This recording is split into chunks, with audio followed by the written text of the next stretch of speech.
إن الحمد لله نحمده ونستعينه ونستغفره ونعوذ بالله من شرور أنفسنا ومن سيئات أعمالنا من يهده الله فلا مضل له ومن يضلل فلا هادي له وأشهد أن لا إله إلا الله وحده لا شريك له وأشهد أن محمدا عبده ورسوله يا أيها الذين آمنوا اتقوا الله حق تقاته ولا تموتن إلا وأنتم مسلمون يا أيها الناس اتقوا ربكم الذي خلقكم من نفس واحدة وخلق منها زوجها وبث منهما رجالا كثيرا ونساء واتقوا الله الذي تساءلون به والأرحام إن الله كان عليكم رقيبا يا أيها الذين آمنوا اتقوا الله وقولوا قولا سديدا يصلح لكم أعمالكم ويغفر لكم ذنوبكم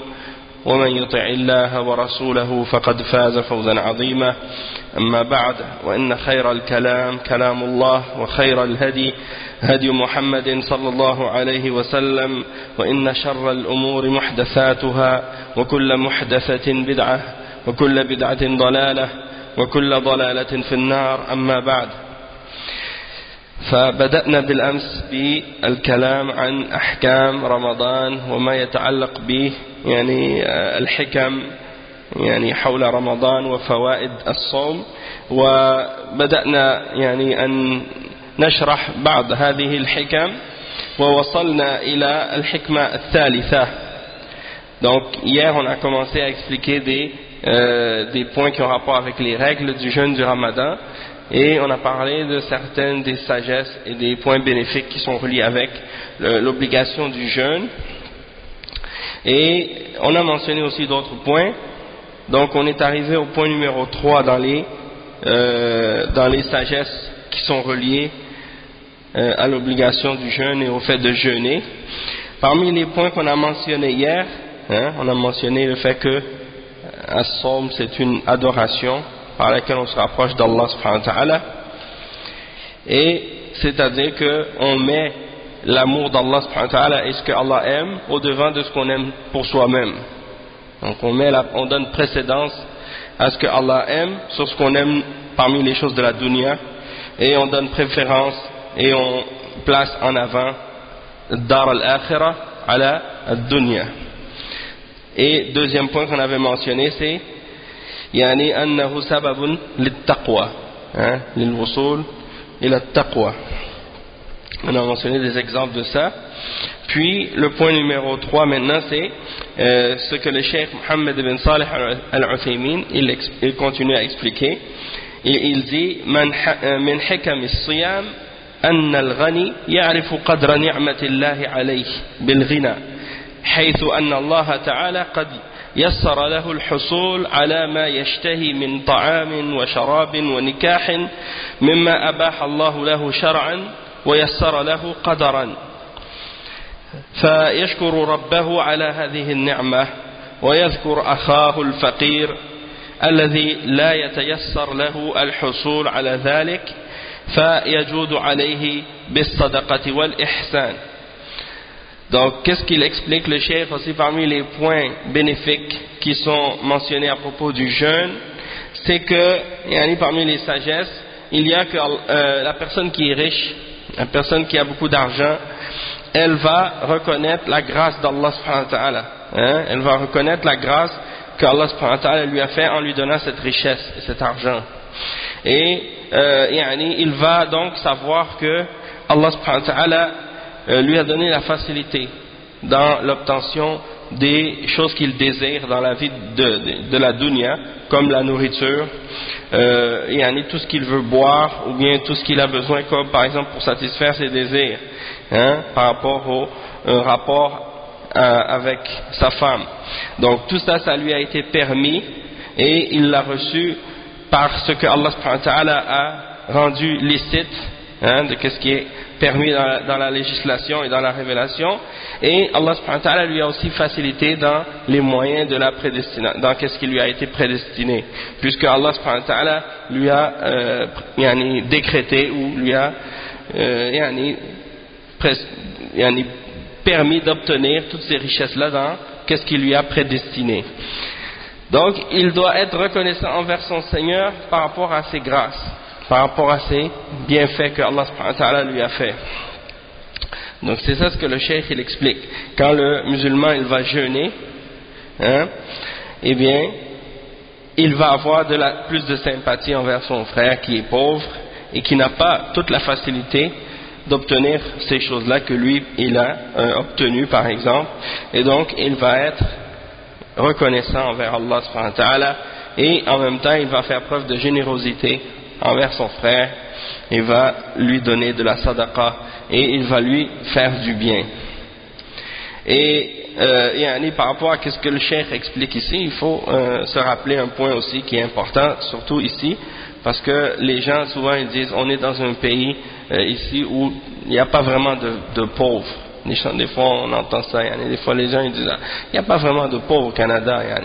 C'est pas comme dans certains pays où les gens sont vraiment, ils ont rien du tout ici. Il n'y a pas vraiment des gens dans cette situation-là, sauf que la pauvreté c'est quelque chose qui est relatif à chaque endroit. Qu'est-ce qui est être pauvre dans un pays, c'est pas nécessairement être la même chose qu'ici. Ici il y a des pauvres, mais c'est peut-être pas le même niveau, le même degré de pauvreté, mais c'est quand même de la pauvreté. Et donc même si on n'est pas nous-mêmes des gens riches comme des millionnaires ou des choses comme ça, mais quand même on a plus que d'autres. Donc du moins qu'on regarde ceux qui sont moins favorisés que nous, ça nous aide quand même aussi à reconnaître la grâce que Allah subhanahu wa ta'ala nous a fait. C'est pour ça que le prophète sallallahu alayhi wa sallam nous a dit de toujours regarder ceux qui sont en dessous de nous dans les affaires de la dunya, et dans les choses qui ont rapport avec l'argent, qui ont rapport avec la santé, qui ont rapport avec la force, qui ont rapport avec l'intelligence, qui ont rapport à des choses de la dunya, de regarder ceux qui ont moins que nous. Puis quand on regarde ceux qui ont moins que nous, eh bien ça nous aide à apprécier ce que Allah nous a donné, et d'être reconnaissant envers Allah. Parce que tu dis bon, moi je suis pas le plus beau, je suis pas le plus fort, je suis pas ci ça, sauf que même ce que tu as, si tu regardes, il y en a qui ont moins que toi. Donc tu dis alhamdulillah pour ça. Et dans les affaires de la religion, par contre, ça c'est le contraire. Il nous a demandé de regarder ceux qui sont meilleurs que nous dans la foi, dans la ilm, dans la pratique de l'islam, pour qu'on puisse être encouragé à être meilleur dans notre religion et essayer de faire plus pour plaire à Allah subhanahu wa ta'ala et pour se rapprocher mieux d'Allah subhanahu wa ta'ala. Donc la majorité des gens aujourd'hui, ils inversent cette chose-là. Ils regardent ceux qui sont meilleurs qu'eux dans la dunya et ils disent moi j'ai rien, Allah m'a pas donné, Allah m'a rien donné, j'ai pas ci, j'ai pas ça. Puis dans le din, ils regardent ceux qui sont moins pratiquants que lui et ils disent mais moi pourquoi je pourrais pas faire ça? Eux ils font ces péchés-là, pourquoi moi je peux pas le faire? Eux ils font pas ça, moi je suis meilleur qu'eux. Alors que donc ils se basent sur les péchés des autres pour justifier leurs propres péchés. C'est donc le contraire de ce qui est supposé d'être fait. Tu ne dois pas regarder ce que les autres font pas de la religion ou ce que les autres font de ce qu'ils ne devraient pas faire, mais tu devrais regarder plutôt ceux qui sont meilleurs que toi pour dire pourquoi moi je suis pas comme eux et pourquoi moi je fais pas plus d'efforts que eux et pourquoi je n'essaie pas d'être comme eux, en commençant par l'exemple du prophète sallallahu alayhi wa sallam, l'exemple des sahaba, et de ceux qui ont suivi par la suite parmi les imams de l'islam et ainsi de suite. Donc par rapport aux jeunes, ça c'est clair que c'est un bon exemple, par rapport au fait d'être capable d'apprécier tout ce qu'on a comme ni'am, comme des grâces d'Allah subhanahu wa ta'ala. Le cheikh il dit ومن حكم الصيام التمرن على ضبط النفس والسيطرة عليها حتى يتمكن من قيادتها لما فيه خيرها وسعادتها فإن الدنيا والآخرة في الدنيا والآخرة ويبتعد عن أن يكون إنسانا بهيميا لا يتمكن من منع نفسه عن لذاتها وشهواتها لما فيه مصلحتها. Le cheikh, il mentionne un autre point parmi les sagesses du jeûne du Ramadan, et ça aussi c'est quelque chose de très important, c'est que la personne, lorsqu'elle va faire le jeûne, c'est comme si elle est en train de s'entraîner à se maîtriser soi-même, une maîtrise de soi, le contrôle de ses pulsions et de ses désirs. Tu laisses pas ton âme t'amener vers toutes tes passions et tout ce que tu désires faire. Au contraire, tu apprends à te maîtriser, à te contrôler toi-même, à contrôler tes pulsions, à contrôler tes désirs, pour arriver à être le maître de ton âme, celui qui la dirige, et pas arriver à ce que c'est le contraire, pas laisser les choses aller pour que ce soit le contraire qui se passe, dans le sens que c'est ta passion qui te dirige, ton âme qui te pousse à aller vers tout ce que tu aimes parmi les tentations de la dunya. Parce que si tu te laisses aller dans ce sens-là, eh bien tu deviens comme si une personne qui est comme le cheikh il dit, insanan bahimiyan, c'est-à-dire une personne qui est bestiale. Qu'est-ce que ça veut dire? Ça veut dire une personne qui agit comme un animal. Barakallahu fik akhi. Qu'est-ce que ça veut dire une personne qui est bestiale? Là bas, alhamdulillah, on va boire avec le verre. Non, ça va. Assis-toi et puis comme ça tu peux profiter toi aussi, Inch'Allah. Et quand quelqu'un est bestial, ça veut dire qu'il agit comme un animal, dans le sens qu'il suit ses instincts. Il agit par instinct. L'animal, quand c'est la période de reproduction, il ne réfléchit pas. Il voit une femelle et puis il va s'accoupler et il suit ses passions et ses désirs. Il a faim, il ne va pas réfléchir. Il prend la proie qui est devant lui, il la mange. Et ainsi de suite. Donc, un être humain qui est bahimi, ça veut dire qu'il agit comme ça. Il vit que pour satisfaire ses passions et ses pulsions et ses instincts les plus bas. Donc, le musulman, le fait qu'il jeûne, eh bien, ça l'aide à s'entraîner lui-même à dompter son âme. C'est comme si ton âme, c'est un animal sauvage. Il veut aller n'importe où et faire tout ce qu'il veut. Quand tu apprends à le dompter, à le dresser comme il faut, elle va t'écouter toi. C'est pas toi qui vas l'écouter. C'est pas elle qui va te guider vers les désirs. C'est toi qui vas l'orienter vers le bien, et vers qu'est-ce qui est bon. Donc, c'est pas pour dire que dans l'islam, par exemple, les plaisirs sont tous interdits. Non. Les plaisirs ne sont pas tous interdits, mais les plaisirs que Allah a permis, ils sont bien spécifiés et bien délimités et établis par rapport à des limites qui t'empêchent de faire en sorte que ça t'amène vers qu'est-ce qui va être mauvais pour toi. De ne pas dépasser la limite pour éviter que ces désirs ou ces choses qui sont par exemple des plaisirs deviennent des choses qui te font du tort par la suite. Donc tu peux satisfaire et assouvir tes désirs, et ça c'est dans les limites par exemple du mariage. Tu te maries, tu fais une famille et ainsi de suite. Tu veux manger, tu peux manger, mais tu manges qu'est-ce qui est halal, qu'est-ce qui est bon. Tu vas pas manger ce qui est haram, et ainsi de suite. Tu veux boire, tu peux boire, mais tu vas pas boire des choses qui vont te faire du tort, comme de l'alcool ou des choses comme ça, puisque ça t'amène vers le mal. Et en parlant justement de l'alcool, eh bien, l'alcool c'est quelque chose qui, au lieu de calmer cet instinct bestial, eh bien, elle l'augmente, elle lui donne plus de force.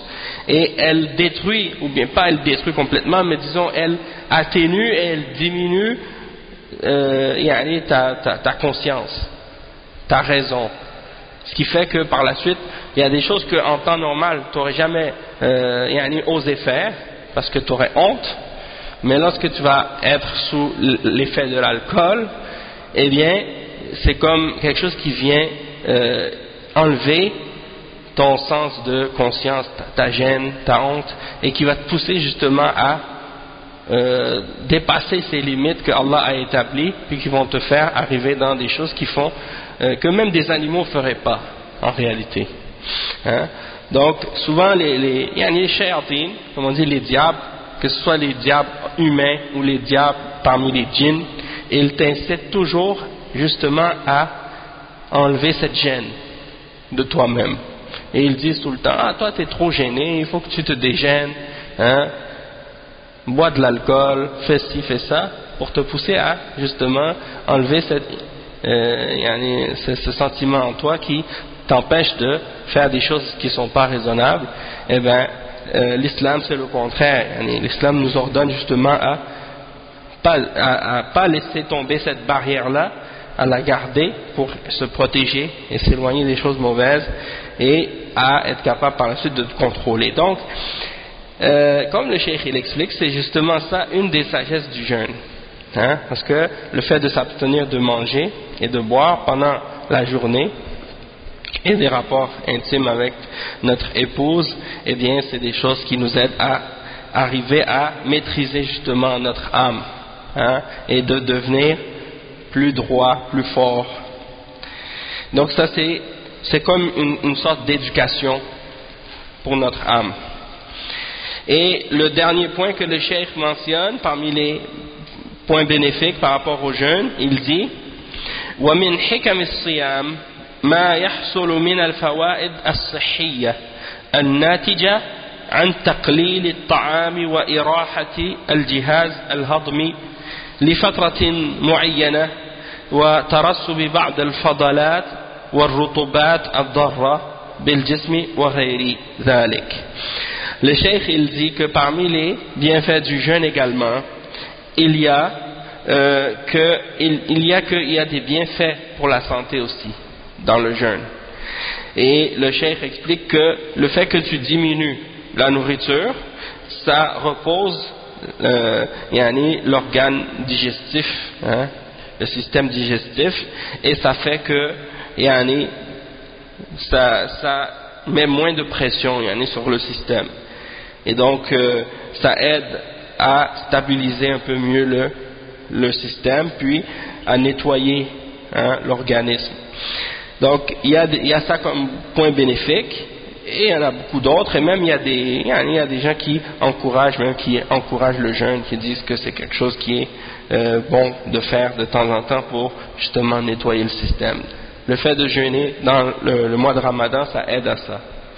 Bien entendu, il ne faut pas que ça devienne comme c'est le cas parfois malheureusement chez certaines personnes qui ont fait du jeûne quelque chose qui est le contraire de pourquoi il a été légiféré par Allah. C'est qu'au lieu d'être un mois de jeûne, c'est un mois de festival des meilleurs plats de l'année, qu'on mange que dans le Ramadan. Les préparations des plats que le reste de l'année on mangerait même pas, et de manger beaucoup. Des fois il y a des gens qui pendant le Ramadan mangent plus que dans le temps normal. Donc dans ce sens-là, c'est pas tellement normal. C'est pas on n'est pas supposé dans le Ramadan de manger plus que ce qu'on mange dans le reste de l'année. Hein? On est supposé de manger normalement, mais c'est-à-dire on jeûne le jour, puis quand c'est le temps de briser le jeûne ou de faire le suhour, on mange quelque chose pour disons se soutenir, hein? Donner à notre corps de l'énergie et de bien s'hydrater, mais en même temps il ne faut pas exagérer, il ne faut pas tomber dans l'exagération, dans l'excès, sinon c'est pas bon. Et là, donc ça c'est en ce qui concerne les règles par rapport aux sagesses du Ramadan. Maintenant on va parler d'un autre sujet qui a rapport avec certaines règles reliées aux personnes qui voyagent et aux personnes qui sont malades pendant le mois de Ramadan. hein, parce que alhamdulillah yani, l'islam c'est une religion qui vient d'Allah subhanahu wa ta'ala, et Allah subhanahu wa ta'ala, comme on l'a expliqué hier, il est sage, hein, il est hakim, et il a donc révélé sa religion avec des règles parfaites, hein, pour nous clarifier, par exemple, dans des situations ou des différents cas, qu'est-ce qu'on fait? Est-ce qu'on jeûne ou est-ce qu'on jeûne pas? Hein? Donc, Allah subhanahu wa ta'ala, il n'a pas dit tout le monde doit jeûner sans exception, peu importe. Hein? Sinon, ça aurait fait du tort à certaines personnes. Peut-être qu'il y a des gens, s'ils vont jeûner, ça peut leur faire du tort à leur santé, ou ça peut leur donner beaucoup de complications, beaucoup de difficultés. Donc Allah subhanahu wa ta'ala, comme il dit dans plusieurs versets, la yukallifu Allahu nafsan illa wus'aha. Allah subhanahu wa ta'ala, il va pas faire porter à une âme une charge qu'elle ne peut pas porter, qui est trop lourde pour elle. Hein? Donc le cheikh, qu'est-ce qu'il explique ici? Il dit وقال تعالى ومن كان مريضا أو على سفر فعدة من أيام أخر يريد الله بكم اليسر ولا يريد بكم العسر والمريض على قسمين أحدهما من كان مرضه لازما مستمرا لا يرجى زواله كالسرطان فلا يلزمه الصوم لأنه ليس له حال يرجى فيها أن يقدر عليه ولكن يطعم عن صيام كل يوم مسكينا إما بأن يجمع مساكين بعدد الأيام فيعيشهم أو يغذيهم كما كان أنس بن مالك رضي الله عنه يفعله حين كبر وإما أن يفرق طعاما على مساكين بعدد الأيام لكل مسكين ربع صاع نبوي أي ما يزن نصف كيلو و10 جرامات من البر الجيد ويحسن أن يجعل معه ما يأدمه من لحم أو دهن ومثل ذلك الكبير العاجز عن الصوم فيطعم عن كل يوم مسكينا والثاني من كان مرضه طارئا غير ميؤوس من زواله كالحمى وشبهها فله 3 حالات. On va expliquer maintenant le premier cas. Le cheikh explique que la maladie, bon, premièrement, Allah subhanahu wa ta'ala, il mentionne que la personne qui est malade ou qui voyage, il peut reprendre les jours de jeûne par la suite. Allah veut pour vous la facilité et il ne veut pas pour vous la difficulté. Donc Allah subhanahu wa ta'ala, il a établi cette religion-là sur la facilité. Il y a même le prophète sallallahu alayhi wa sallam qui a dit ad-dinu yusr, hein, la religion c'est la facilité, c'est une facilité. Pas qu'on veut essayer de changer l'islam pour qu'on la rende facile en commençant à rendre halal ce qui est haram, ou à rendre haram ce qui est halal, ou à changer les choses de la religion. Non, c'est que Allah a révélé la religion facile en elle-même. C'est-à-dire qu'il l'a révélée et il l'a légiférée de façon à ce qu'elle soit facile. C'est-à-dire que dans l'islam, il y a toujours des règles, hein, qui vont faire en sorte c'est-à-dire qu'il tient compte des cas dans lesquels la personne qui a des difficultés ou qui est dans des problèmes, que ça vient alléger pour cette personne l'obligation en question. Donc, on voit par exemple, ici le cheikh il explique que, pour commencer, à propos de la personne qui est malade, il y a 2 possibilités. Soit que la personne est malade d'une maladie qui est constante, qu'il ne va jamais guérir, ou une maladie qui vient puis qui part. Donc ça c'est les 2 cas. Donc le cheikh explique que pour le premier cas, une maladie dont on ne pense pas en guérir, comme le cheikh il donne l'exemple du cancer, mais ça peut être aussi d'autres maladies comme le diabète ou des choses comme ça. Cette personne-là, étant donné qu'elle n'espère pas guérir de cette maladie-là et qu'elle n'est pas capable de jeûner, elle doit nourrir un pauvre pour chaque jour qu'elle jeûne pas. Et le cheikh explique que cette personne-là peut réunir un nombre de pauvres et les nourrir d'un seul coup. Comme par exemple, elle invite 30 personnes ou 29 personnes et puis elle les nourrit d'un seul coup, et ça correspond donc au nombre de jeûnes qu'il a manqué, et ça compte pour son jeûne du Ramadan. Ça remplace pour lui le jeûne du Ramadan. Et il mentionne que l'exemple de celui qui faisait ça parmi les Sahaba, c'était Anas ibn Malik, lorsqu'il est devenu plus âgé. Donc il nourrissait au lieu de jeûner. Et le cheikh il dit aussi, si tu veux, tu peux les séparer en différents nombres. Si tu fais pas 30 d'un coup ou 29 d'un coup, mais tu peux faire certains nombres, comme 5 une journée, puis une autre journée tu fais 5 encore, et ainsi de suite. Selon ta capacité, selon la possibilité. Et puis le cheikh explique aussi, il dit que c'est la quantité du quart d'un sa' nabawi. Sa' nabawi, c'est 4 fois le contenu des 2 mains, mais le quart c'est une seule fois. Donc c'est cette quantité-là à peu près. Puis si c'est un peu plus, ça dérange pas. C'est-à-dire dans l'islam, disons ça que c'est le minimum que tu dois donner obligatoirement. Mais dans l'islam, c'est bien toujours de donner plus. Si tu peux donner plus, c'est plus de récompense pour toi. Donc si tu donnes une quantité un peu plus grande, ça ne dérange pas. Ensuite, il dit que donc tu dois aussi, donc tu peux donner de différentes, c'est-à-dire différentes origines. Ça peut être des céréales comme du blé, ou ça peut être de l'orge, ou ça peut être du riz, ou d'autres choses comme ça. Et il dit c'est bien aussi de donner avec de la viande ou quelque chose d'autre qui vient avec pour l'accompagner, cette nourriture-là. Et le cheikh explique ensuite, il dit c'est comme donc la même chose pour la personne âgée. Donc le malade et la personne âgée, c'est la même chose. Et comme on a expliqué hier que par exemple, c'est sûr que ici dans ce cas-là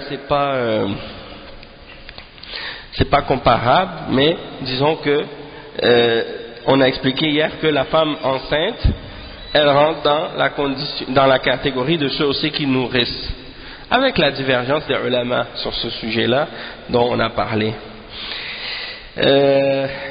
Puis la femme enceinte et la femme qui allait aussi, donc les deux, al-murdi'a wa al-hamil.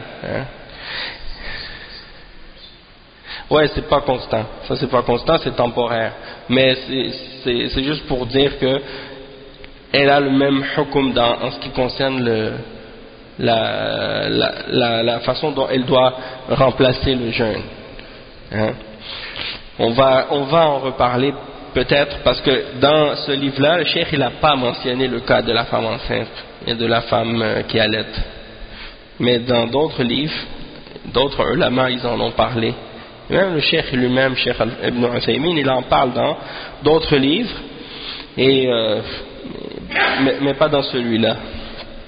Yarhamukallah. Parce que ça, c'est juste comme un petit livre pour résumer. Donc c'est juste un petit résumé. Le cheikh, il dit en ce qui concerne le deuxième cas des maladies qui sont temporaires ou qui vont finir, qui vont pas durer. Le cheikh, il dit الثاني من كان مرضه طارئا غير ميؤوس من زواله كالحمى وشبهها وله 3 حالات.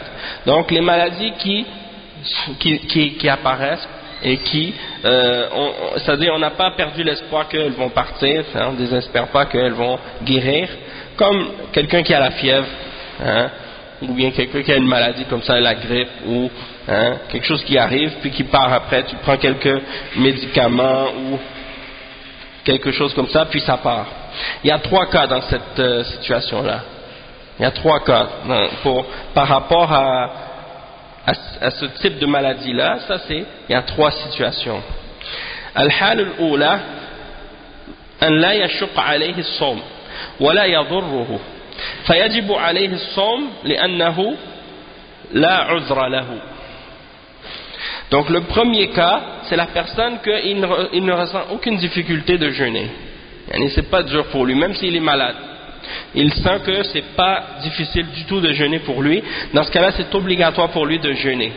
Et il n'a pas d'excuse de ne pas jeûner.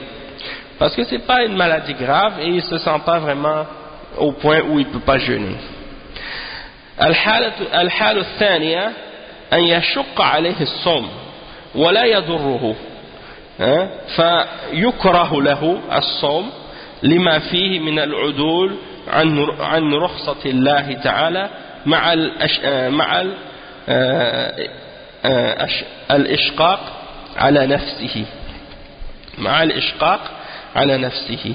Donc le cheikh explique que le deuxième cas, c'est la personne pour qui le jeûne, c'est dur pour lui de jeûner, mais ça ne va pas lui faire du tort. C'est-à-dire que c'est dur, il ressent que c'est plus difficile de jeûner, mais ça ne lui fait pas du mal, ça ne va pas lui faire plus de tort s'il jeûne. Dans ce cas-là, de jeûner pour lui, c'est détestable. C'est-à-dire, c'est pas interdit. Il a le droit de jeûner s'il veut. Sauf que c'est pas qu'est-ce qui est le mieux à faire. Hein? Pourquoi? Parce qu'il se détourne de la permission que Allah lui a donnée de ne pas jeûner. Et Allah aime qu'on prenne les permissions qu'il nous donne dans la religion, lorsqu'il y a quelque chose qui est difficile. D'accord? Donc, c'est pas interdit dans ce cas-là pour lui de jeûner. Il a le droit de jeûner, mais s'il ne jeûne pas et qu'il prend la permission qu'Allah lui a donnée de ne pas jeûner, c'est mieux pour lui. D'accord? Ça c'est pour celui pour qui le jeûne est difficile, mais que ça ne lui fait pas du tort. Le troisième cas, al-halu thalitha, an yadurrahu as-sawm, fayahrumu alayhi an yasum, lima fihi min jalb ad-darar ala nafsihi. وقد قال تعالى ولا تقتلوا أنفسكم إن الله كان بكم رحيما وقال ولا تقتلوا ولا تلقوا بأيديكم إلى التهلكة وفي الحديث عن النبي صلى الله عليه وسلم قال لا ضرر ولا ضرار أخرجه ابن ماجه والحاكم وقال النووي وله طرق يقوي بعضها بعضا ويعرف ضرر الصوم على المريض إما بإحساسه بالضرر بنفسه وإما بخبر طبيب موثوق به. متى أفطر المريض في هذا القسم فإنه يقضي عدد الأيام التي أفطرها إذا عوفي، فإن مات قبل معافاته سقط عنه القضاء لأن فرضه أن يصوم لأن فرضه أن يصوم عدة من أيام أخر ولم يدركها. وعليكم السلام ورحمة الله وبركاته. Donc le cheikh explique que le troisième cas, c'est que la personne qui, si elle jeûne, cette personne qui est malade, si elle va jeûner, ça va lui faire du tort, ça va empirer peut-être sa maladie, ou ça va lui faire du mal. Dans ce cas-là, c'est interdit dans ce cas-là pour cette personne de jeûner. Yani haram qu'elle jeûne. Même si elle va dire non, c'est le ramadan, je ne peux pas manquer, j'ai jamais manqué le ramadan et tout, non, t'as pas le droit. Si elle jeûne, elle fait un péché dans ce cas-là, parce qu'elle se fait du mal à elle-même. Et ça, c'est pas permis dans l'islam. Dans tous les cas, c'est pas permis de te faire du mal ou du tort à toi-même. Et il mentionne des versets dans lesquels Allah subhanahu wa ta'ala, il dit ne vous tuez pas vous-même. Allah est certes miséricordieux envers vous, et ne faites pas que vos mains vous amènent à votre propre perte. Il y a parfois des gens qui sont malades, qui ont des graves maladies, puis qui veulent quand même jeûner, alors qu'ils savent que ça peut leur faire du tort, et ils pensent que ça fait partie de montrer sa force, hein, par orgueil parfois même devant les gens, mais ça c'est pas correct. Et le prophète sallallahu alayhi wa sallam, il a dit la darara wa la dirar, c'est-à-dire tu ne dois pas faire du tort aux autres et tu ne dois pas faire du tort à toi-même non plus. Hein? Il y a beaucoup d'explications de ce hadith-là. C'est un hadith rapporté par Ibn Majah et Al-Hakim. Al-Nawawi l'a rapporté dans Al-Arba'un Al-Nawawiyya, hein? Vous le connaissez. Naam. Même s'il y a des ulama qui l'ont mentionné comme étant faible, mais le cheikh il dit que Nawawi il a mentionné que certaines narrations de ce hadith-là viennent la renforcer. Donc ce hadith-là il est correct. Et il dit on peut déterminer qu'est-ce qui fait du tort par rapport à la maladie. Quand est-ce que comme si est-ce que c'est quelqu'un comment il va faire pour savoir si je jeûne ça va me faire du tort? Comment il va déterminer? Le cheikh il dit il peut le savoir soit par ce qu'il ressent lui-même, hein, par rapport à ce qu'il ressent s'il jeûne que ça va vraiment lui faire du mal, ou bien par rapport à un médecin de confiance. Donc il va voir un médecin de confiance et puis il lui demande si dans son état c'est correct pour lui de jeûner. Et si c'est un médecin musulman qui est de confiance, hein, pratiquant et tout, donc il va lui donner l'opinion correcte et il va lui dire non, toi dans ton cas si tu jeûnes c'est fatal ou bien c'est dangereux, hein? Donc dans ce cas là tu dois écouter le médecin. Donc les gens de cette catégorie là,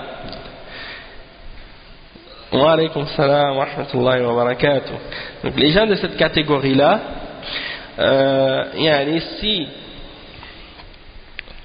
si par exemple ils ne jeûnent pas parce qu'ils sont dans cet état-là, eh bien il doit reprendre les jours qu'il a manqués par la suite, quand il est guéri, d'accord, après qu'il soit guéri. Et c'est ça le verdict par rapport à cette catégorie-là.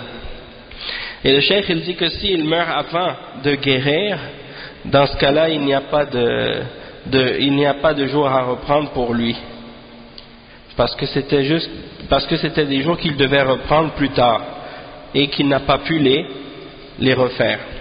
Donc dans ce cas-là il n'a rien à reprendre. Le cheikh il parle ensuite d'une autre catégorie. On a parlé du malade, maintenant on va parler du voyageur, d'accord. Al-Musafir, le cheikh il dit Al-Musafir ala qismayn, أحدهما من يقصد بسفره التحيل عن الفطر على الفطر فلا يجوز له الفطر لأن التحيل على فرائض الله لا يسقطها. والثاني من يقصد ذلك فله ثلاث حالات.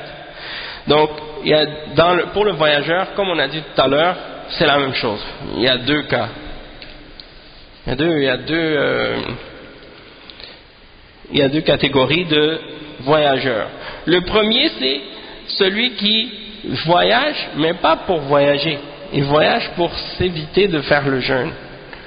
C'est-à-dire que lui, il sait que le fait de voyager, ça enlève l'obligation de jeûner, puis lui, il ne veut pas jeûner. Alors il dit, je vais voyager exprès pour pas jeûner. Le cheikh, il dit que dans ce cas-là, c'est pas permis pour lui de briser le jeûne, parce que le fait de faire des ruses, hein, ça c'est ruser avec Allah, ça c'est pas permis. Et le fait d'utiliser ce genre de ruse, eh bien ça ne fait pas tomber l'obligation d'Allah. Donc dans ce cas-là, s'il ne jeûne pas, il commet un péché. Et le deuxième cas, c'est celui qui a vraiment l'intention de voyager pour vrai.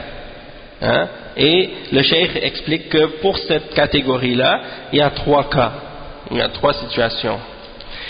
Hein? Et bon, en ce qui concerne la distance du voyage, le cheikh il va en parler, mais le point c'est que il n'y a pas dans la sunna une distance déterminée, spécifique, pour déterminer qu'est-ce que c'est un voyage ou non. Il n'y a pas de hadith qui mentionne, par exemple, voyager, ça commence à partir de telle distance. Puisque les voyages c'est relatif. Hein? Quelqu'un qui voyage par exemple, disons en voiture, c'est pas comme celui qui voyage en avion. Hein? Tu peux voyager en avion, tu vas faire un voyage par exemple d'1 heure, mais tu vas faire une très grande distance. Tandis que si tu vas voyager en voiture, tu vas faire un voyage plus long, mais tu vas pas faire la même distance. Et à l'époque, ils voyageaient par exemple à pied ou à dos d'âne ou en chameau, et des choses comme ça. Donc si on déterminait par rapport à la distance seulement ou à la longueur du voyage ou à la durée du voyage, ça ne serait pas quelque chose qui peut permettre de déterminer ça seulement par rapport à une distance.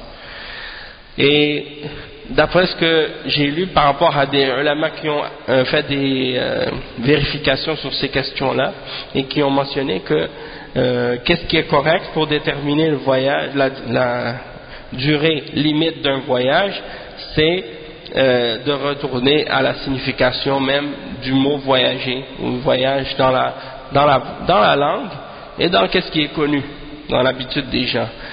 Et en général, des ulama mentionnent aussi le fait de sortir de la ville. Du moment que tu sors de la ville et que tu ne vois plus d'habitation, à partir de ce moment-là, tu veux dire que ton voyage, t'es parti en voyage, et du moment que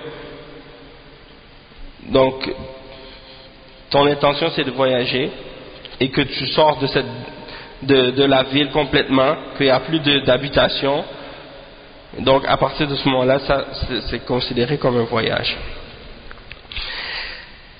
En ce qui concerne les différents cas que le cheikh a mentionnés par rapport à celui qui voyage, il mentionne 3 catégories et ça ressemble un peu à ce qu'on a mentionné pour le malade. Le cheikh il dit al-hala al-oula an yashqa alayhi as-sawm mashaqqatan shadida fayahrum alayhi an yasum لأن النبي صلى الله عليه وسلم كان في غزوة الفتح صائما فبلغه أن الناس قد شق عليهم الصيام وأنهم ينظرون فيما فعل فدعا بقدح أو بقدح من ماء بعد العصر فشربه والناس ينظرون فقيل له إن بعض الناس قد صاموا فقال أولئك العصاة رواه مسلم. Donc le cheikh explique pour commencer que le premier cas dans le voyage, c'est le cas de la personne qui, pour lui, le jeûne c'est très difficile. Et ça va être très très dur pour lui de voyager, parce qu'il fait un voyage et que ce voyage-là, ça va être très fatigant pour lui. Et comme je disais tantôt, les voyages c'est relatif. Les gens qui pensent qu'aujourd'hui en voyage, étant donné que c'est devenu très facile avec les avions et tout ça, que c'est pas difficile de jeûner. Sauf que c'est pas vrai, hein. Même à notre époque, même avec les moyens qu'on a pour voyager plus rapidement, on voit que le jeûne il est quand même difficile, même en voyage. Et juste pour donner un exemple, yani, quand je pars, des fois je partais de la France pour venir à Montréal. C'est un vol de 6 heures. D'accord? Quand on part de Montréal vers la France, ça raccourcit la journée. Mais quand on part de France jusqu'à Montréal, ça la rallonge. Hein? C'est comme si tu rajoutes 6 heures à la journée.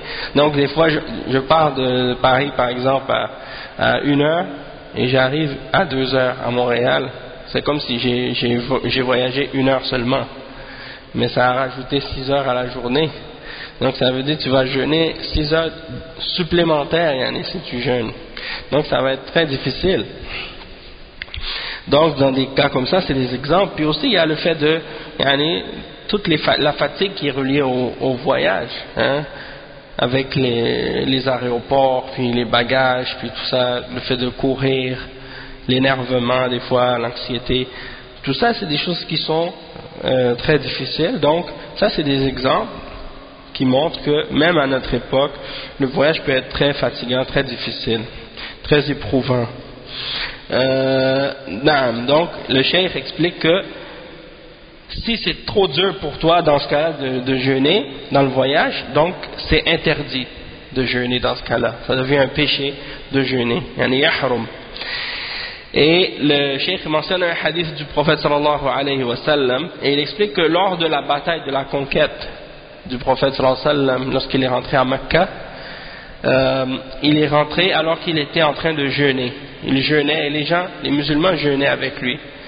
Mais on lui a dit que le jeûne était devenu très dur pour les gens, que c'était devenu très difficile.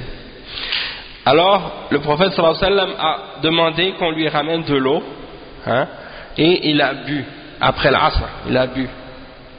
Alors les gens, certains d'entre les gens, quand ils ont vu ça, il y en a qui ont continué quand même à jeûner.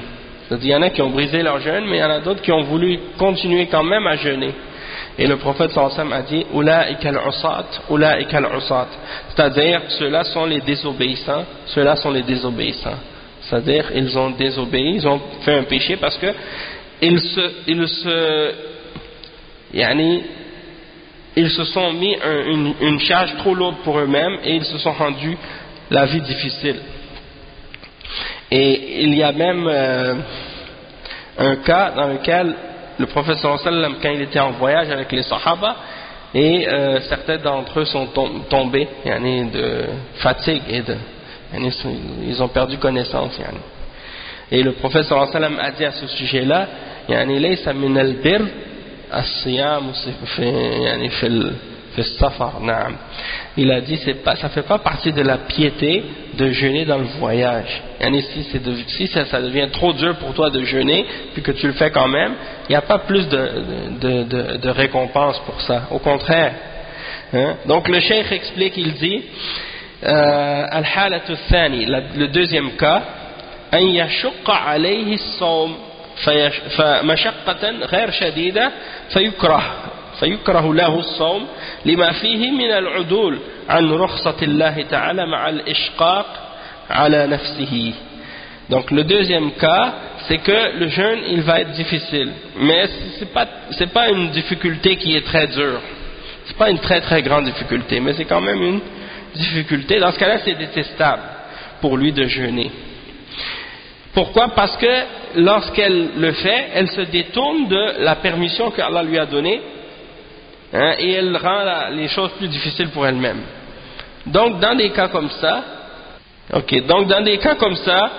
même si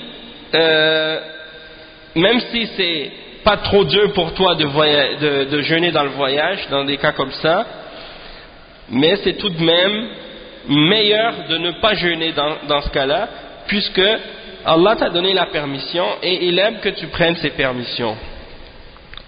Comme dans la personne qu'on a dit tout à l'heure, celui qui est malade, mais ça va pas lui faire du tort. Donc il a la force de jeûner, mais disons que même si ça lui fait pas de tort, c'est quand même préférable pour lui de pas jeûner, puisque Allah aime qu'on prenne ses permissions. Le troisième cas, al-hal al-thalitha, an la yashqa alayhi as-sawm fayaf'alu al-aysar alayhi min as-sawm wal-fitr. لقوله تعالى يريد الله بكم اليسر ولا يريد بكم العسر والإرادة هنا بمعنى المحبة يعني يحب الله بكم اليسر ولا يحب بكم العسر فإن تساويا فالصوم أفضل لأنه فعل النبي صلى الله عليه وسلم كما في حديث مسلم في صحيح مسلم عن أبي الدرداء رضي الله عنه قال خرجنا مع النبي صلى الله عليه وسلم في رمضان في حر شديد حتى إن كان أحدنا لا يضع يده على رأسه من شدة الحر وما فينا صائم إلا رسول الله صلى الله عليه وسلم وعبد الله ibn Rawaha. Donc le cheikh explique que la troisième situation, c'est que il n'y a aucune difficulté pour toi de jeûner dans ce voyage-là. Donc dans ce cas-là, tu fais ce qui est le plus facile pour toi, soit le jeûne ou le fitr, de manger. C'est comme tu veux. Hein? Le cheikh il dit, Allah veut pour vous ce qui est facile et il ne veut pas pour vous la difficulté. Et le cheikh explique que quand on dit ici que Allah veut, c'est dans le sens qu'il aime. Hein? C'est le fait d'aimer pour vous la facilité. Et le cheikh explique que si les deux sont égales, c'est-à-dire le fait de jeûner ou de manger, c'est équivalent les deux, il n'y en a pas un qui est plus facile que l'autre ou plus difficile que l'autre. Dans ce cas-là, le mieux c'est de jeûner, puisque dans ce cas-là, le mieux c'est de jeûner parce que c'est ça ce que le prophète sallallahu alayhi wa sallam faisait. Et il donne l'exemple, qu'est-ce qui est rapporté dans Sahih Muslim, selon Abi Darda, radiyallahu anhu, il dit que nous sommes sortis avec le messager d'Allah, sallallahu alayhi wa sallam, dans le mois de Ramadan, dans une chaleur intense, et il faisait tellement chaud que l'un d'entre nous mettait sa main sur sa tête, à cause de la chaleur. Et c'était tellement chaud qu'il se cachait du soleil en mettant la main sur la tête à cause de la chaleur. Et il dit qu'il n'y avait personne parmi nous qui jeûnait, excepté le messager d'Allah et Abdullah ibn Rawaha. Donc c'est la preuve que si c'est pas difficile pour toi de jeûner, dans ce cas-là, tu peux le faire, si c'est facile pour toi. Et le cheikh il dit والمسافر على سفر من حين يخرج من بلده حتى يرجع إليها ولو أقام في البلد التي سافر إليها مدة هو فيها على سفر ما دام على نية أنه لن يقيم فيها بعد انتهاء غرضه الذي سافر إليها من أجله فيترخص له برخص السفر ولو طالت مدة إقامته لأنه لم يرد عن النبي صلى الله عليه وسلم تحديد مدة ينقطع بها السفر والأصل بقاء السفر ووثوب أحكامه حتى يقوم دليل على انقطاعه أو انتفاء أحكامه. Donc le cheikh explique par rapport à la durée du voyage.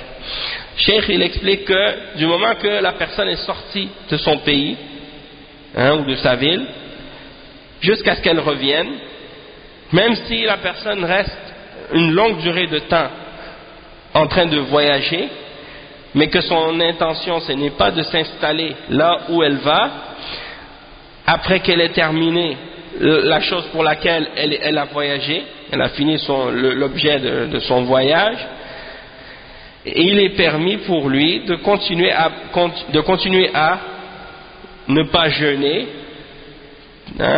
jusqu'à ce qu'il retourne dans son pays.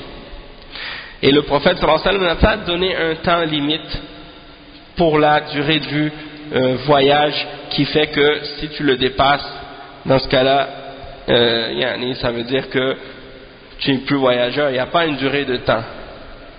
Donc tant que tu es en voyage et que tu reviennes dans ton pays, dans ce cas-là, tu es encore dans le verdict de celui qui est en voyage. Donc ça veut dire que c'est pas pendant le voyage seulement que que tu as le droit de briser le jeûne, mais même pendant ton voyage. C'est-à-dire pas pendant le voyage dans le sens pendant le mouvement d'une ville à l'autre ou d'un pays à l'autre, mais pendant toute la durée de la période de temps que tu es éloigné de ton pays ou de ta ville et que tu n'es pas chez toi, jusqu'à ce que tu reviennes. Tu es considéré comme un voyageur et donc dans ce cas-là, tu n'es pas obligé de jeûner pendant cette période-là. Bien entendu, selon les détails qu'on vient d'expliquer, selon les trois cas. Si c'est difficile tu n'as pas le droit de jeûner si c'est trop difficile. Si c'est difficile mais que c'est supportable, c'est préférable de ne pas jeûner. Et si c'est facile ou équivalent les deux, dans ce cas-là, le mieux c'est de jeûner, comme le prophète sallallahu alayhi wa sallam le faisait. Et le cheikh il explique qu'il n'y a pas de différence. Il dit la farqa fi as-safar alladhi yatarakhasu fihi bayna as-safar al-'arid ka-hajj wa 'umrah wa ziyarati qarib wa tijara wa nahwi dhalik wa bayna as-safar al-mustamir ka safar ashab as-sayyarat al-ujra taxi أو غيرها من السيارات الكبيرة فإنهم متى خرجوا من بلدهم فهم مسافرون يجوز لهم ما يجوز للمسافرين الآخرين من الفطر في رمضان وقصر الصلاة الرباعية إلى ركعتين والجمع عند الحاجة إليه بين الظهر والعصر وبين المغرب والعشاء والفطر أفضل لهم من الصيام إذا كان أسهل لهم ويقضونه في أيام الشتاء لأن أصحاب هذه السيارات لهم بلد ينتمون إليها فمتى كانوا في بلدهم فهم مقيمون لهم ما للمقيمين وعليهم ما عليهم ومتى سافروا فهم مسافرون ولهم ما للمسافرين وعليهم ما على المسافرين. Donc le cheikh explique qu'il n'y a pas de différence entre la personne qui fait un voyage dans lequel il y a comme par exemple un voyage qu'il fait comme ça dans lequel il y a la permission de ne pas jeûner, comme quelqu'un qui voyage pour faire le hajj ou pour la umrah ou pour voyager pour visiter un proche ou pour faire du commerce ou d'autres voyages, peu importe les raisons, parmi les raisons, ou bien la personne qui travaille son travail c'est de voyager, comme les pilotes d'avion, les chauffeurs de taxi, les chauffeurs d'autobus, les chauffeurs comment on dit, les camions de marchandises qui voyagent de ville en ville, leur travail c'est voyager. Cheikh dit il n'y a pas de différence entre ces deux cas-là. C'est-à-dire tu voyages pour visiter de la famille ou pour faire le hajj ou pour aller faire du commerce ou des choses comme ça, ça c'est un voyage. Et l'autre personne qui travaille, son travail c'est de voyager, il est chauffeur d'avion, chauffeur d'autobus, il travaille à faire du transport, dans le transport, lui aussi il a les mêmes permissions de briser le jeûne et de raccourcir les prières. Si c'est les prières de 4 rak'at, il peut faire 2 rak'at au lieu de 4, et il peut réunir 2 prières, la prière de Maghrib avec la prière de Isha, la prière de Zohar avec la prière de Asr, comme tous les gens qui voyagent. Et donc ça c'est un autre point qu'est-ce que le cheikh a expliqué à ce sujet-là. D'accord. Et ensuite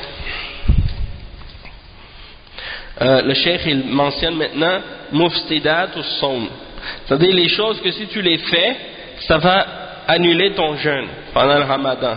Ça c'est très important de les connaître. Mufsidat ou sawm sab'a, il y a 7 choses qui brisent le jeûne. أحدها الجماع وهو علاج الذكر في الفرج فمتى جامع الصائم فسد صومه ثم إن كان في نهار رمضان والصوم واجب عليه لزمته الكفارة المغلظة لفحش فعله وهي عتق رقبة فإن لم يجد فصيام شهرين متتابعين فإن لم يستطع فإطعام 60 مسكينا فإن كان الصوم غير واجب عليه كالمسافر يجامع زوجته وهو صائم فعليه القضاء دون الكفارة فإن كان الصوم غير واجب عليه كالمسافر يجامع زوجته وهو صائم فعليه القضاء دون الكفارة. Le cheikh explique ici que les choses qui brisent le jeûne, qui annulent le jeûne plutôt de quelqu'un sont de 7. Le premier cas c'est le fait d'avoir des rapports sexuels durant le jour du Ramadan. Et il mentionne, c'est-à-dire qu'il y ait un rapport sexuel, que l'homme a des rapports sexuels avec sa femme pendant le jour, pendant le Ramadan. Ça annule son jeûne. Et à cause du fait que la personne a brisé son jeûne dans le jour du Ramadan, il a fait ce péché-là, wajibun alayhi lazamathu al-kaffara al-mughallada. À cause de ça, il y a une peine spécifique et particulière pour la gravité de ce péché, c'est qu'en plus il doit expier ce péché-là par certaines choses qu'il doit faire s'il veut réparer cette erreur. Et il y a la possibilité de libérer un esclave. Bon, à notre époque maintenant, il n'y a pas grand monde qui a des esclaves encore, hein? Donc c'est pas vraiment pour tout le monde aujourd'hui. Sinon, s'il ne trouve pas d'esclave, il doit jeûner 2 mois consécutifs. 2 mois consécutifs pour réparer ce péché-là. Et s'il n'est pas capable de jeûner 2 mois consécutifs, il doit nourrir 60 pauvres. Il doit nourrir 60 pauvres. Et ça c'est pour celui pour qui le jeûne était obligatoire durant le mois de Ramadan. Le cheikh il dit par contre si quelqu'un était en voyage, pour lui le jeûne c'était pas obligatoire, mais qu'il a jeûné quand même, et qu'il a eu des rapports sexuels avec sa femme pendant qu'il était voyageur et qu'il jeûnait. Dans ce cas-là, pour lui c'est pas obligatoire de faire cette expiation-là. Il n'a que à reprendre le jour de jeûne qu'il a manqué. Ça c'est pour celui qui était en voyage. Pourquoi? Parce que pour lui c'était pas obligatoire de jeûner. D'accord? Donc ça c'est un exemple. Toutefois, ça c'est l'expiation, cette expiation-là c'est seulement pour celui qui a brisé son jeûne dans le jour du Ramadan par le rapport sexuel. Mais si quelqu'un pendant le jour du Ramadan brise son jeûne ou annule son jeûne en buvant ou en mangeant quelque chose, lui il n'a pas besoin de faire ces choses-là. C'est-à-dire lui il n'y a pas d'expiation. La seule chose qu'il doit faire c'est de se repentir à Allah et de reprendre le jour qu'il a manqué. De reprendre le jour qu'il a manqué. Parce que c'est un trop grand péché, yani. Donc c'est comme s'il doit se repentir de ça, faire tauba et reprendre le jour par la suite.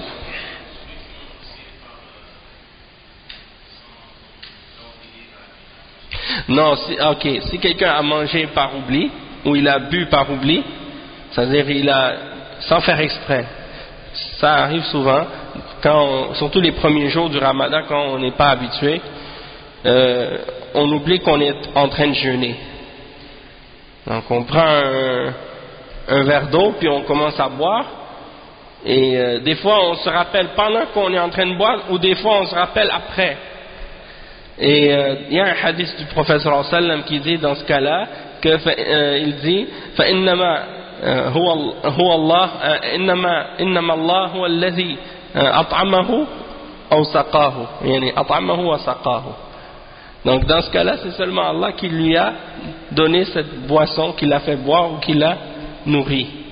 Donc son jeûne il est valable parce qu'il n'a pas fait ça intentionnellement, hein? il a bu ou il a mangé pendant le jour mais par erreur, il n'a pas fait ça de façon intentionnelle. Donc son jeûne il est encore valable et il n'a pas à reprendre le jour pour avoir mangé. Celui qui doit reprendre le jour et qui doit se repentir, c'est celui qui a fait ça intentionnellement. D'accord? نعم. الثاني إنزال المني بمباشرة أو تقبيل أو ضم أو نحوها فإن قبل ولم ينزل فلا شيء عليه. Donc le cheikh explique que parmi les choses qui annulent le jeûne également, il y a le fait d'avoir une éjaculation, soit par le toucher ou causé par le fait d'embrasser ou de serrer, de tenir avec, de prendre dans les bras, quelqu'un il prend sa femme dans ses bras ou des choses comme ça, puis que ça lui cause d'avoir une éjaculation ou des choses comme ça, ou que à cause du toucher ou autre, ça c'est quelque chose qui annule son jeûne s'il a une éjaculation. Mais toutefois, s'il a embrassé sa femme et qu'il n'a pas eu d'éjaculation, dans ce cas-là, ça ne brise pas son jeûne. Ça ne brise pas son jeûne dans ce cas-là. Le cheikh il explique comme troisième exemple الثالث الأكل والشرب وهو إيصال الطعام أو الشراب إلى الجوف سواء كان عن طريق الفم أو عن طريق الأنف أيا كان نوع المطعوم أو المشروب ولا يجوز للصائم أن يستنشق دخان البخور حيث يصل إلى جوفه لأن الدخان جرم وأما شم الروائح الطيبة فلا بأس به.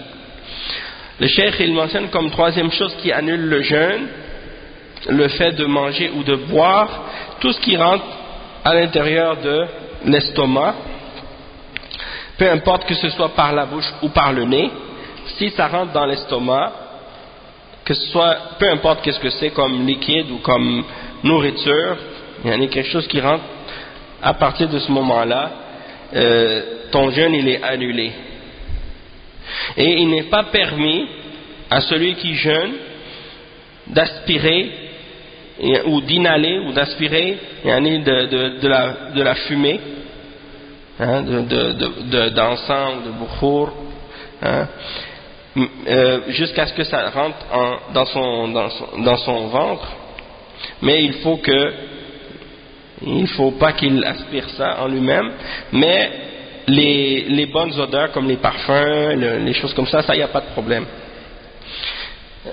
الرابع ما كان بمعنى الأكل أو الشرب مثل الإبر المغذية التي يستغني بها عن الأكل والشرب فأما غير المغذية فلا تفطر سواء كانت عن طريق العرق أو العضل فهذا لا يفطر. Le cheikh il donne l'exemple de la personne qui aussi se nourrit par autre que par la nourriture ou la boisson, comme par voie intraveineuse, comme par exemple quelqu'un qui reçoit de la nourriture par voie intraveineuse, il ne mange pas, il ne boit pas, mais ça rentre dans ses veines directement. Dans ce cas-là, c'est considéré comme quelque chose qui annule le jeûne. Mais si c'est une injection, mais que ce n'est pas quelque chose qui nourrit, c'est pas comme quelque chose qui le nourrit, c'est une injection comme d'un médicament ou un vaccin ou quelque chose comme ça, ça annule pas le jeûne. Donc il dit que peu importe que ce soit dans les veines ou dans le muscle, si c'est une injection, si c'est pas quelque chose qui nourrit, c'est pas grave. Ouais, comme l'insuline, ça nourrit pas, donc en principe ça annule pas le jeûne. Wallahu a'lam. Mais comme on a déjà expliqué, le jeûne, si la personne a fait du diabète, si elle mange pas pendant toute la journée, son niveau de sucre peut descendre, ça peut être dangereux. Donc peut-être que si le médecin lui dit qu'elle ne doit pas jeûner, dans des cas comme ça, c'est mieux pour la personne qui a ça de ne pas jeûner, sinon ça peut lui faire du mal. Al-Khamis, إخراج الدم بالحجامة وعلى قياسه إخراجه بالفحص ونحوه مما يؤثر على البدن كتأثير الحجامة. فأما إخراج الدم اليسير للفحص ونحوه فهذا لا يفطر لأنه لا يؤثر على البدن من الضعف تأثير الحجامة. Donc le cheikh il dit une des choses qui annulent le jeûne, il y a des choses, dans les choses qui annulent il y a des choses que les ulama mentionnent parfois, ça va être des choses qui sont il y a des divergences, et il y en a d'autres que les ulama sont tous d'accord, comme ceux qu'on a mentionnés par rapport aux 3 premiers. Ça c'est, les ulama sont d'accord, mais par la suite, des fois il y a des divergences, mais c'est par rapport aux preuves qu'ils ramènent et aux arguments. Mais ici il mentionne al-hijama. Al-hijama, c'est qu'est-ce qu'on appelle, en anglais je sais qu'on l'appelle cupping, c'est que on fait des petites incisions, puis on prend un contenant dans lequel on a enlevé l'air, puis on le colle par la suite pour faire sortir le mauvais sang. Hein? Et ça c'est qu'est-ce qu'on appelle hijama. Et donc ça, le cheikh il dit que ça c'est quelque chose qui affecte le corps, hein, et ça l'affaiblit, et donc ça fait partie des choses qui annulent le jeûne. Toutefois, si c'est juste une prise de sang qu'on prend comme ça, une petite quantité, ça c'est pas grave, ça annule pas le jeûne, c'est pas comparable au hijama. Le point numéro 6, le cheikh il dit التقيؤ عمدا وهو إخراج ما في المعدة من طعام أو شراب. Donc le cheikh explique que qu'est-ce qui annule le jeûne aussi, c'est le fait de se faire vomir volontairement. Si quelqu'un vomit sans qu'il se soit fait vomir lui-même, comme s'il vomit, c'est pas intentionnel, il vomit comme si tout seul, comme ça son corps rejette qu'est-ce qu'il a dans son estomac, sans que ce soit causé par lui-même, ça brise pas le jeûne. Qu'est-ce qui brise le jeûne? C'est quand il se fait vomir lui-même, soit en mettant les doigts dans sa gorge ou des choses comme ça. S'il se fait vomir, là ça annule son jeûne. Et as-sabi', le dernier, khuruj dam al-hayd wa nifas, c'est-à-dire la femme qui a ses règles, ou bien qui a accouché. Après l'accouchement, pendant un certain nombre de jours, elle aura des écoulements. Donc, ça c'est quelque chose qui fait que la personne, son jeûne, si ça arrive pendant la journée, son jeûne sera annulé pour cette journée-là, et elle ne peut pas jeûner tant que ça dure, cet état-là.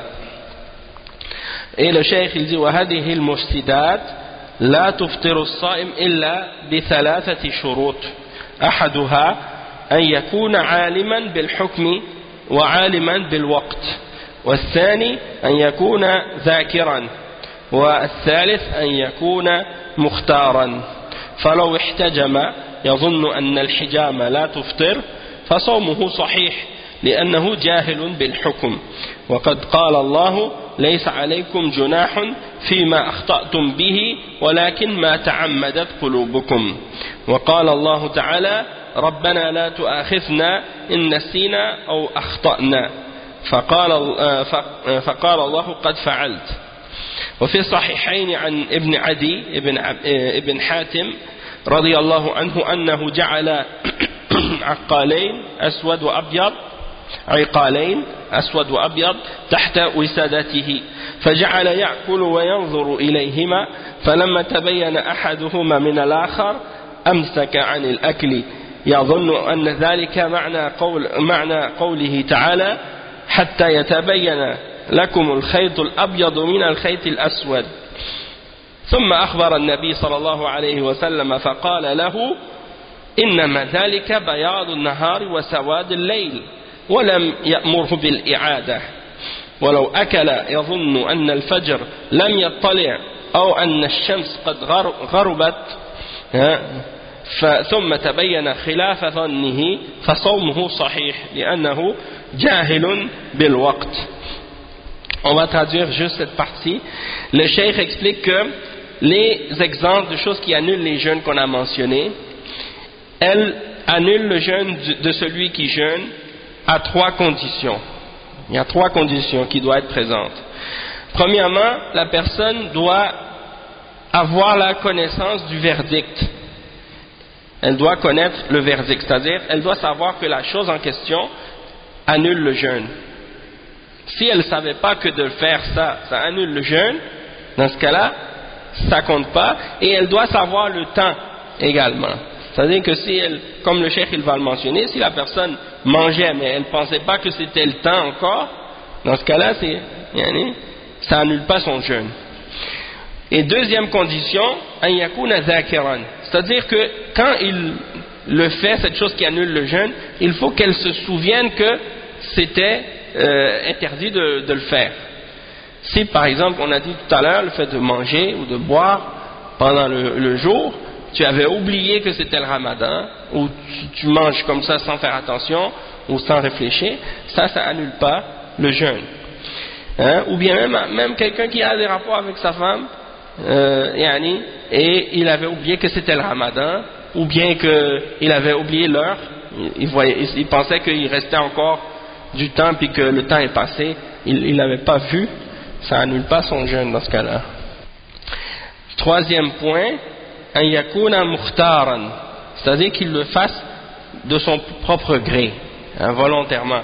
On ne l'a pas contraint à le faire. Parce que si tu fais quelque chose par contrainte, eh bien tu n'es pas responsable, tu n'es pas tenu responsable. Et le cheikh il explique, il dit comme par exemple, si quelqu'un il a fait le hijama, il est allé se faire en prendre un peu de sang pour nettoyer son sang, c'est-à-dire enlever le mauvais sang de lui-même, eh bien, s'il ne pensait pas que ça annulait le jeûne, dans ce cas-là, son jeûne il est valable toujours, parce qu'il ignorait le verdict. Et Allah subhanahu wa ta'ala, il dit dans le Coran, il n'y a pas de problème pour vous si vous faites une erreur, ou ce que vous faites par erreur, mais vous allez être puni uniquement si, qu'est-ce que vous faites? Vous l'avez fait intentionnellement de votre cœur. Et il mentionne un autre verset dans lequel Allah subhanahu wa ta'ala nous enseigne un dua de dire « Ô notre Seigneur, ne nous prends pas pour compte pour ce qu'on a oublié, ce qu'on a fait par oubli, ou bien par erreur. » Et Allah subhanahu wa ta'ala, il répond à cette invocation, il a répondu à cette invocation et il a dit « Je l'ai fait », c'est-à-dire « Je vous ai pardonné ». Je vous prends pas pour compte si vous faites une erreur par oubli ou par erreur. Vous ne faites pas intentionnellement. Et il rapporte que dans As-Sahihayn, dans Al-Bukhari et Muslim, c'est rapporté selon Adi ibn Hatim, il a dit que à un moment donné, quand il a voulu savoir à quelle heure il devait arrêter de manger le matin, il a pris deux cordes, une noire et une blanche, et il l'a mis comme ça sur quelque chose, puis il attendait d'être capable de les distinguer les deux. Et quand il a été capable de les distinguer, là il a cessé de manger. Et il est allé voir le messager d'Allah sallallahu alayhi wa sallam, et il lui a dit qu'est-ce qu'il a fait, parce qu'il a fait ça en voulant appliquer le verset qui disait hatta yatabayyana lakumul khaytul abyad min al khaytil aswad, c'est-à-dire jusqu'à ce que vous êtes capable de distinguer la ligne ou le fil blanc du fil noir. Et il a interprété le verset de cette façon-là. Sauf que quand il est allé voir le prophète sallallahu alayhi wa sallam, le prophète sallallahu alayhi wa sallam lui a expliqué que al-khaytul abyad, la corde ou le fil noir et le fil blanc, ça correspond en fait à la blancheur du jour par rapport à la noirceur de la nuit. Et il ne lui a pas ordonné de refaire le jeûne de cette journée-là. Pourquoi? Parce qu'il n'a pas fait ça dans le but de briser son jeûne, mais il pensait que c'était ça qui déterminait le temps.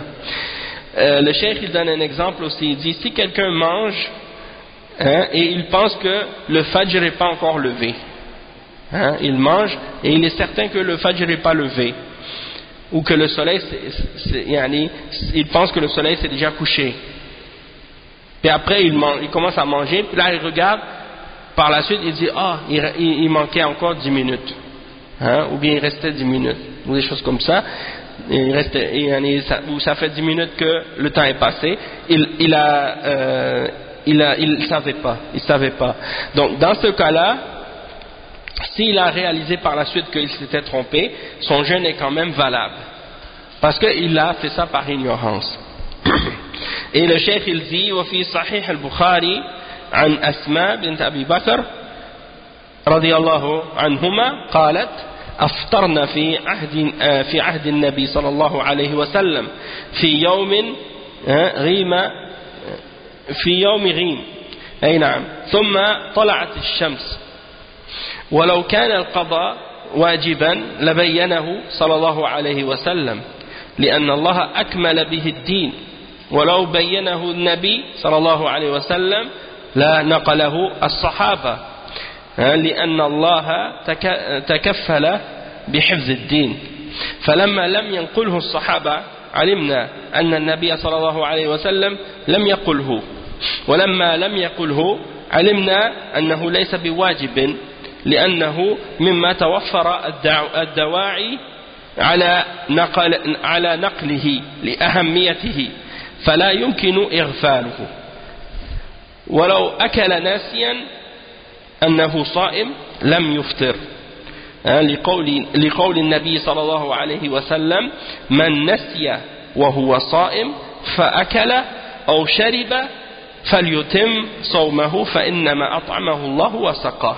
متفق عليه. Donc le cheikh explique que l'exemple qu'on a mentionné tout à l'heure par rapport au temps que la personne elle mange on va dire après que le soleil s'est levé parce qu'elle ne savait pas que le soleil s'était levé, il mentionne l'exemple de Asma bint Abi Bakr radiyallahu anha. Elle a dit on a on a brisé le jeûne à l'époque du prophète sallallahu alayhi wa sallam dans un jour où il y avait beaucoup de nuages. Il pensait que le soleil était déjà couché, sauf que quand les nuages sont disparus, ils ont vu que le soleil était encore là. Oui, c'est ça. Donc alors, le prophète sallallahu alayhi wa sallam ne leur a pas ordonné de reprendre ce jour-là. Ils avaient mangé alors que le soleil s'était pas encore couché à cause des nuages. Donc c'était par ignorance. Et le cheikh il dit que si c'était obligatoire de reprendre, le prophète sallallahu alayhi wa sallam l'aurait expliqué, parce qu'il a expliqué la religion parfaitement et complètement. Et si le prophète sallallahu alayhi wa sallam l'avait dit, il l'aurait clarifié, les sahaba nous l'auraient transmis, parce que Allah subhanahu wa ta'ala s'est chargé de préserver pour nous la religion. Et étant donné que les sahaba ne l'ont pas transmis, on sait donc que le prophète sallallahu alayhi wa sallam ne l'a pas dit. Parce que s'il l'avait dit, que c'était obligatoire de reprendre dans des cas comme ça, eh bien, c'est pas quelque chose qu'ils auraient laissé. Parce que c'est quelque chose qui est très important dans la religion. Donc ils ne peuvent pas délaisser ou abandonner ou négliger quelque chose aussi important. Et le cheikh il dit ensuite que si il avait mangé par oubli, il avait oublié qu'il était en train de jeûner, dans ce cas-là ça ne brise pas son jeûne. Parce que le prophète sallallahu alayhi wa sallam a dit celui qui mange, celui qui a oublié qu'il jeûnait et qui a mangé ou qui a bu, alors qu'il complète son jeûne, parce que c'est Allah qui l'a nourri et qui l'a abreuvé. C'est Allah qui l'a nourri et qui l'a abreuvé, et c'est un hadith qui est muttafaqun alayhi, c'est-à-dire qui est apporté par Al-Bukhari et Muslim. Donc ça c'est les hadiths les plus authentiques.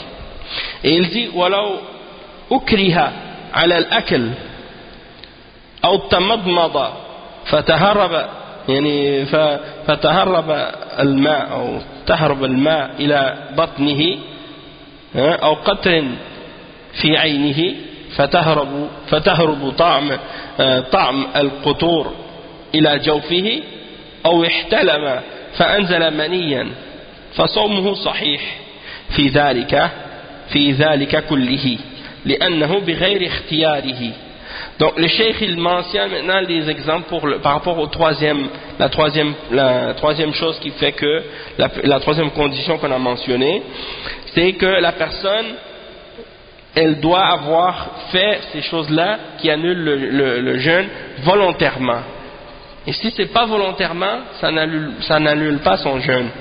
Et il donne comme exemple la personne qui a été contrainte, on l'a forcé à annuler son jeûne, on l'a forcé avec une arme ou par des choses comme ça, on lui a dit si tu ne manges pas on te tue ou des choses comme ça, ça c'est al-ikra, c'est la contrainte. Ou bien la personne, elle a fait le wudu par exemple, puis en faisant passer l'eau dans sa bouche, al-madmada, sans faire exprès, il avale de l'eau, hein, et que ça rentre dans son ventre. Dans ce cas-là, ça annule pas son jeûne parce qu'il n'a pas fait exprès. Ou bien qu'une goutte d'eau, pendant qu'il fait son wudu, de l'eau rentre dans son œil, puis que ça passe par l'œil, puis ça rentre dans ses voies nasales, ou par sa bouche par la suite, et ça va au fond de sa gorge, puis il l'avale. Ça, c'est pas quelque chose qui est grave parce que c'est pas intentionnel.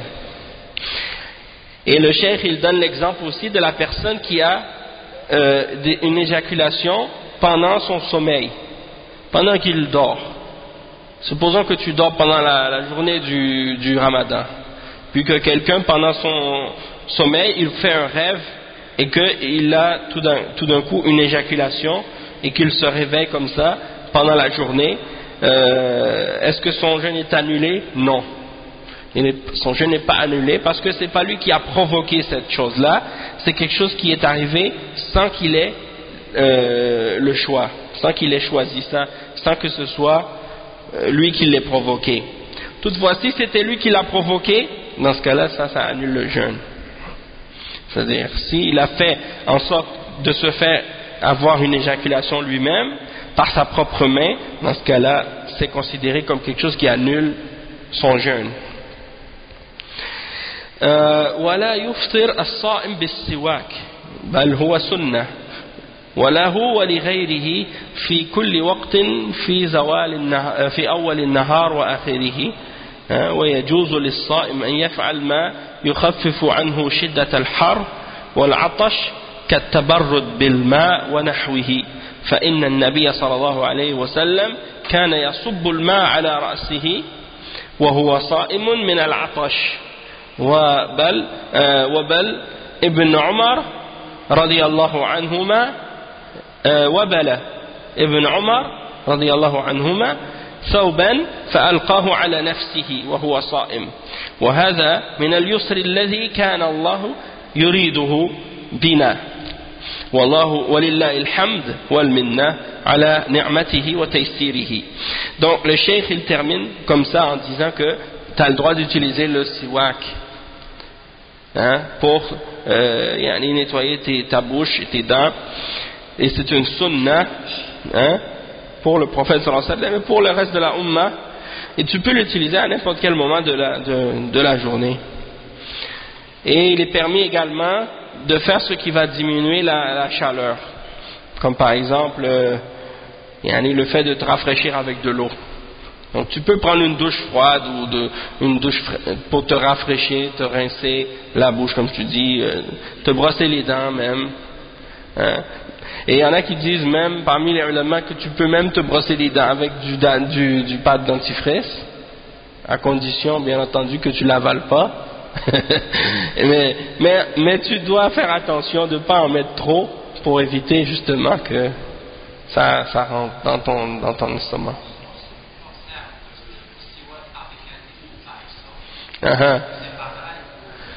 Le siwak, si dans le siwak il y a un goût, du moment que tu l'avales pas, tu passes le siwak dans ta bouche, après tu la rinces puis tu craches, c'est permis. Même que c'est permis aux femmes pendant le ramadan, si elles préparent la nourriture, de goûter à la nourriture pour savoir si c'est pas assez salé, trop salé. Elle goûte puis elle crache, hein? Elle va pas l'avaler, hein? Non. De bois et tout? Ouais. Bon, si tu le fais sans le vouloir, on a eu la règle à ce sujet-là, c'est que c'est pas volontaire. Mais ouais, si tu sais que tu as des morceaux de bois dans ta bouche, tu te rinces la bouche et tu les craches. Il ne faut pas les avaler. Non. Oui, c'est permis de nager dans la piscine du moment que tu ne vas pas avaler de l'eau intentionnellement. Et le cheikh il dit que tu peux aussi comme mettre une serviette d'eau sur ta tête, comme le faisait Ibn Omar. Il mouillait un morceau de tissu avec de l'eau, puis il se le mettait sur la tête pour se rafraîchir alors qu'il jeûnait. Ça fait partie des choses que Allah subhanahu wa ta'ala a facilité pour nous, et c'est à lui la faveur et le remerciement et la louange pour ces grâces qu'il nous a fait et la facilité qu'il nous a donnée. Wa fikum baraka inshallah. Wa iyyakum inshallah. Donc j'espère que ça a été bénéfique inshallah. Puis la semaine prochaine on va faire encore d'autres cours sur le Ramadan, mais ce ne sera pas les règles, ce sera d'autres points qui vont nous inciter à savoir comment profiter du temps pour faire des bonnes choses pendant le Ramadan, comment profiter de notre temps et ainsi de suite, Inch'Allah.